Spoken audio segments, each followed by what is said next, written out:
కడప జిల్లాలో వైఎస్ జగన్ పర్యటన రెండో రోజు కూడా కొనసాగుతోంది. పులివెందుల నియోజకవర్గంలో పర్యటిస్తూ నేరుగా ప్రజలను కలిసి వారి సమస్యలను అడిగి తెలుసుకుంటున్నారు. ఈ సందర్భంగా బ్రాహ్మణపల్లెలో అరటి తోటను పరిశీలించారు. అనంతరం మద్దతు ధర లేక నష్టపోతున్న రైతుల కష్టాలను అడిగి తెలుసుకున్నారు. మరోవైపు పెట్టుబడి ఖర్చులు పెరిగాయి.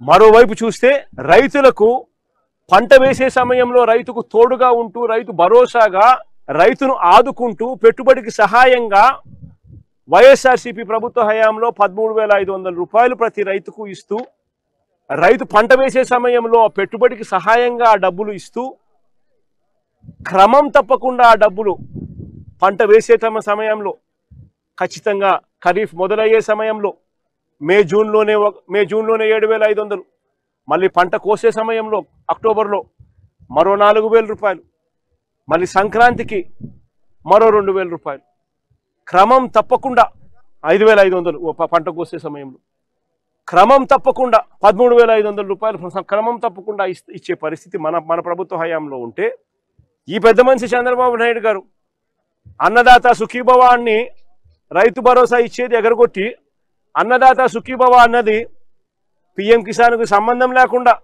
అన్నదాత సుఖీభవ పేరుతో ప్రతి రైతుకు 20,000 ఇస్తానన్నాడు. ఒక సంవత్సరం దాటి ఫస్ట్ ఇయర్ 20,000 ఎగరగొట్టేశాడు. రెండో సంవత్సరం మళ్ళా 20,000 ఇవ్వాల. ఈ 2 ఏళ్ళు కలిపి 40,000 ఇవ్వాల్సిన చోట కేవలం 10,000 రూపాయలు మాత్రం ఇచ్చి 30,000 రూపాయలు రైతుకు ఎగరగొట్టిన పరిస్థితుల్లో, మోసం చేసిన పరిస్థితుల్లో రైతు ఇవాళ వ్యవసాయం చేస్తా ఉన్నాడు.